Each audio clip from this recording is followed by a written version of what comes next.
interwebs, have I got something for you? moralgamer here, and we're taking a look at the Atom. This is basically a portable Sega Genesis player. They call it the ultimate portable game player. Is this one going to stack up? Is this actually worth your time? Let's take a look. Now, I have to admit, I found it rather interesting. I used to have a Sega Nomad back in the day, and so I've always wanted to recapture the feeling of having a portable Genesis, because Sega Nomad burnt through batteries like you wouldn't believe. But this little system actually has its own built-in battery. It charges off a USB or computer or other USB device outlet. And actually, that's really nice. It's got a decent battery time. Mine lasts about a good 8 hours of play, assuming you don't leave it on all the time. But yeah, about 8 hours of play is what I've been able to get out of mine. And yeah, I really enjoy that. But here is the kicker, though. Here's the kicker. This claims it's got 80 games. It's a Genesis player and it's got 80 games in it. 80 games. 80 Sega games? Well, yes, no, maybe so. Let's look. Now, obviously, it's got some of the staples. You got your Sonic the Hedgehog. It's got, you're going to see throughout this review, classics like Streets of Rage. It's got the trilogy. It's got the Golden Axe trilogy. It's got a bunch of different games on there. And even some of the lesser-known ones, like here we got Shakan the Forever Man. And I like it. I like that they actually took the time to put in some games that maybe people haven't heard of enough. Great. Wonderful. But is it really 80 games? That's the question I have. And no, it's not, guys. This is not 80 games. It is 80 games, but they put a lot of filler and fluff in the end, like a, generic version of Snake and stuff like that.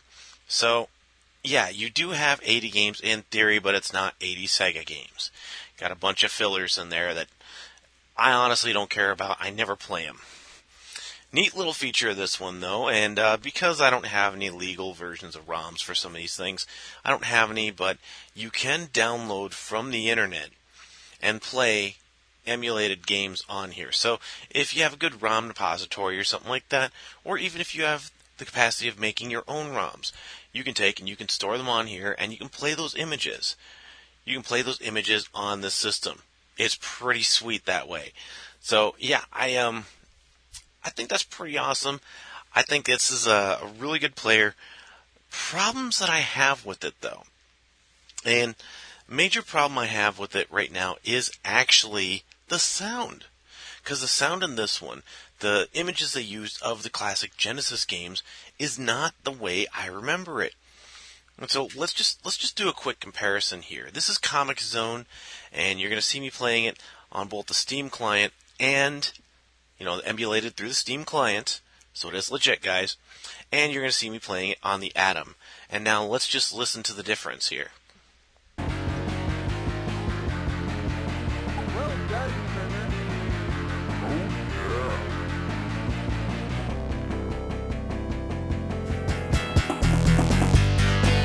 Well done, Turner.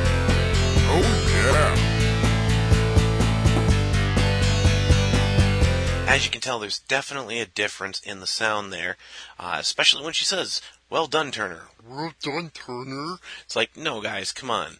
This is not Derpfest here. So some of the audio quality just doesn't sound as good on the Atom as it does in other emulated ports of games. And so I'm a little disappointed with that. I even have the Genesis collection for my PlayStation 3, and I've got Comic Zone on a whole bunch of different systems. I mean, love the game. But the fact of the matter is, though, is that that's just one example. There are other examples throughout it where you can just tell the sound is off. It's off, especially a spoken voice. And so it's like, I wish they would have cleaned that up. And if you can find an image of it, I'm willing to bet that would play a whole lot better. So, is this the right system for you? And honestly, when I'm on a long road trip, stuff like that, I toss this one at my 3-year-old. She loves playing this thing.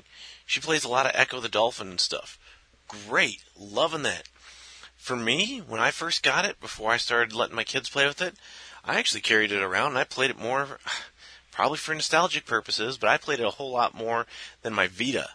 And my Vita's even got a bunch of these games on it. So, legally, by the way.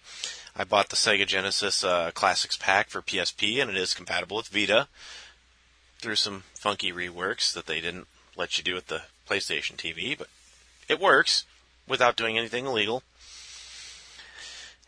Any rate, though, yes, loving it. Think this is a great system. I would recommend it. These generally go for about $50. Mine actually we found on sale for about 12. So whatever you can pay. I mean, actually would pay $50 for this. It's a decent, compact little system. Comes with enough games, and I think it's worth it. Love it. Great. Morally speaking, I got to touch on this. Depends on the game you're playing. Shakan the Forever Man has demonology in it, and all the usual mystic stuff like that. If you're playing, because these are all built-in games, so we got to touch on the morals, right? You know, if you're playing Eternal Champions, you've got magic usage, mysticism, lots of that, some demonology. If you're playing Virtua Fighter, you've got combat. So it really does run the gamut of different stuff. Since this is older games, it's not as intense. It's not as bloody, gory, violent as you get in more modern games. But the things still are there, so you definitely want to take it on a case-by-case basis for each game. Any rate, though, this is the Moral Gamer, moralgamer.com. Like, subscribe, comment, share, gameplay channel, review channel, links below. And as always, we do our streaming on Twitch TV, usually Mondays to Thursdays right now, and that's from 9 p.m. to 10 p.m. Central Standard Time. So come join us, come watch along, and maybe your comments will be read and responded to. We will catch you later with another review. Thanks for watching.